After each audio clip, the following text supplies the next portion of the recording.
Hey guys, welcome back to the channel. It's hard to believe, but it has been 8 years since we started the process of building out this van and sharing it with you on YouTube. So in those 8 years, this van has been to 12 different states and has been really an amazing way to travel and allowing us to see this amazing country that we live in. So with that, we're going to be making some changes to the van, kind of to accommodate some slight changes to the way that we travel. And one of those changes is that we've been meeting up with more friends in campgrounds, and as such, this van does not have a gray water tank. So for the last 8 years, we've been utilizing this Tidy Cat container to collect our gray water when we're in sensitive areas or in campgrounds, and kind of over that. So in this video, we'll be installing a 15-gallon gray water tank on the driver's side of the van, and we'll be utilizing a electronic solenoid valve to make dumping that easier. So let's go ahead and take a look and see how we get this tank under the van. No good van project is complete without having to drill a large hole. So here we add a 1 3/4 inch hole through the floor to accommodate a bulkhead fitting, which we will discuss in a minute. Alright, so this floor is made up of the vinyl flooring. Then there's the Mercedes 1/2 inch wood floor. And below that is, I think it's 3/8 closed cell foam. And there's a 1/2 inch layer of polyisocanarate. And then there is, between the ribs of the van, kind of what you're seeing here, there's another layer of many cell foam, and then there's the metal of the van.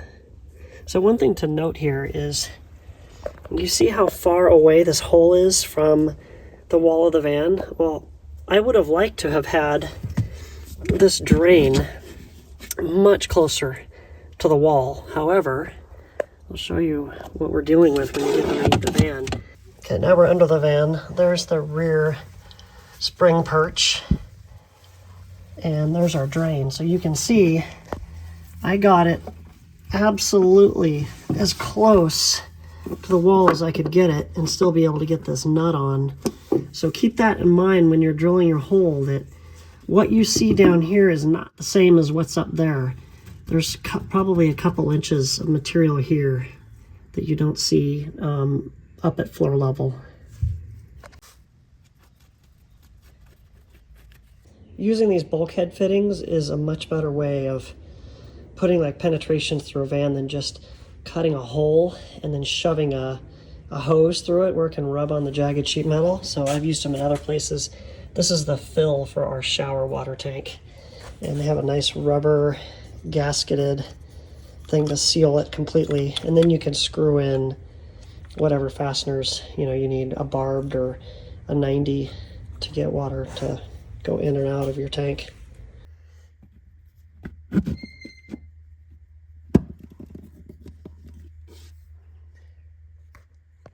That bulkhead fitting was barely long enough, but there's enough threads on there to have gotten it tight. Now you can just thread in whatever. I'll probably replace this with a 90, and then you can have your barbed connection for going into the gray water tank.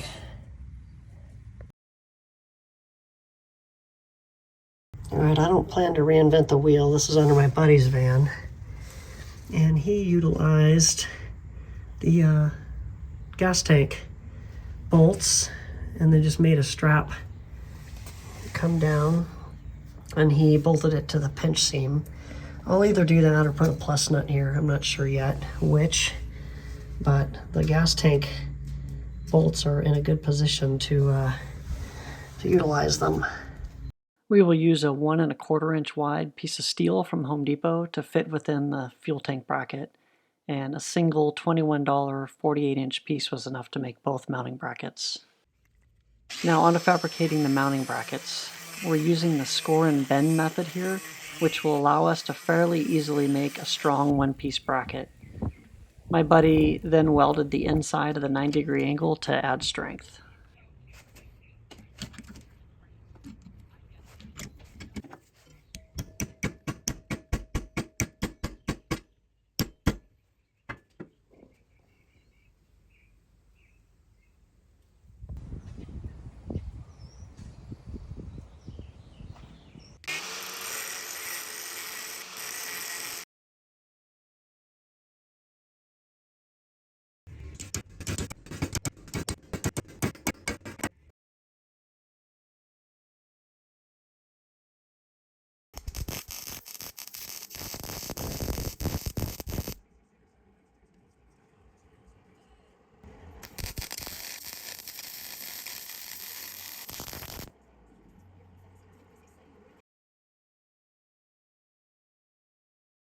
Next, we will drill the body sill for two 5/16 inch plus nuts to hold the other ends of our mounting bracket. I worked up in drill bit sizes and finished the hole with a step bit. Truth be told, I did not have the correct size drill bit. When I went to set the plus nut, I ran into an issue because my hole was larger than it should have been to set the plus nut. I ended up borrowing my buddy's rib nut install tool to set the nut, which remedied the spinning nut situation I found myself in. While I have successfully installed many of these without a problem, the specialized tool proved its worth here. In short, this will go much easier if you use the correct size drill bit in the first place. Alright, so with the tank up here, since I'm tying this bracket straight into the body, the tank sits up about maybe 1/4 to 3/8 of an inch higher than the body. So what I'm going to do is put some rubber across the top up here just to effectively move the tank down just a little bit. It'll also protect the tank a bit. All right, here's a little lay of the land. Here is our bulkhead fitting where it comes through from under the sink. You could ignore this hose. This is my old drain line. Got the rubber strips to space our tank down a little bit, and I also ran the wiring above the tank through some factory holes. This is for our drain valve. So we'll be using these two gas tank bolts, and we'll simply support the tank with a jack. We'll remove the bolt, and then we'll slip our new tank straps under those. All right, I believe this is everything that we need to get the job done. So this elbow will come from the bulkhead fitting that's up in the van through that tubing and into this adapter to fill it, and we have a couple of hose clamps to tighten it. This is our vent system, and we use something similar to this on the PVC water tank that we built under here, and it's worked out well. And then this is our solenoid valve for draining it, along with an adapter to fit into the tank. Got some wire to wire it up, and then we have some other various fittings. I think those are for the inside of the van to get the drain line into the bulkhead fitting. And then these are the brackets.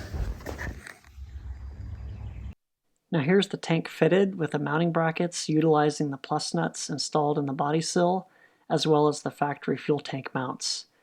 I did run into some frustrations here though. When I removed the nut from the factory Sprinter fuel tank strap, the steel of the strap sort of sprung outward, so it no longer aligned with the hole in the frame of the vehicle. It took me a bit to be able to push hard enough on the Mercedes tank strap, while I simultaneously aligned my mounting bracket and tried to thread in the bolt.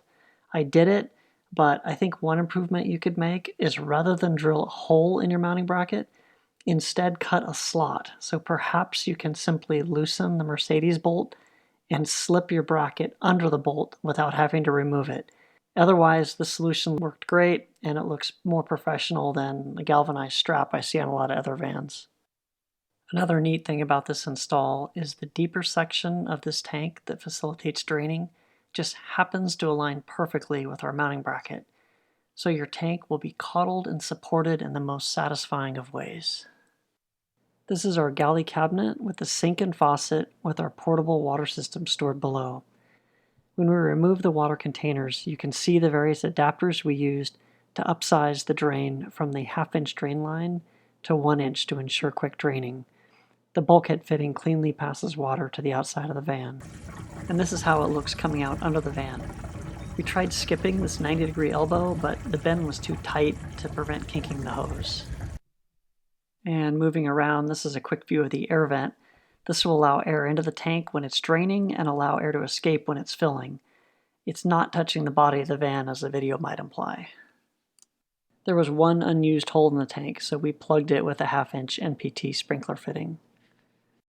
To help you organize yourself so you know what parts I used and where to find them, I added a page on our website, ourcaravan.com, that details every part of this install. If you'd like to help support this channel, using our links will help do so, and it is much appreciated.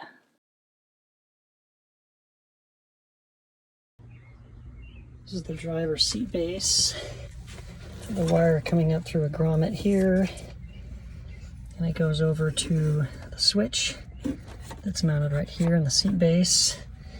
And that wire goes back behind the galley.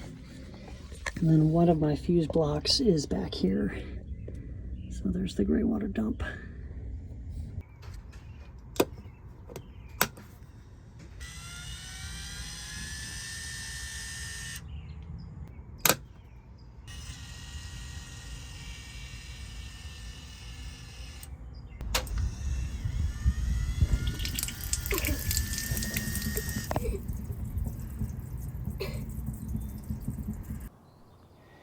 Alright guys, that's it for this video.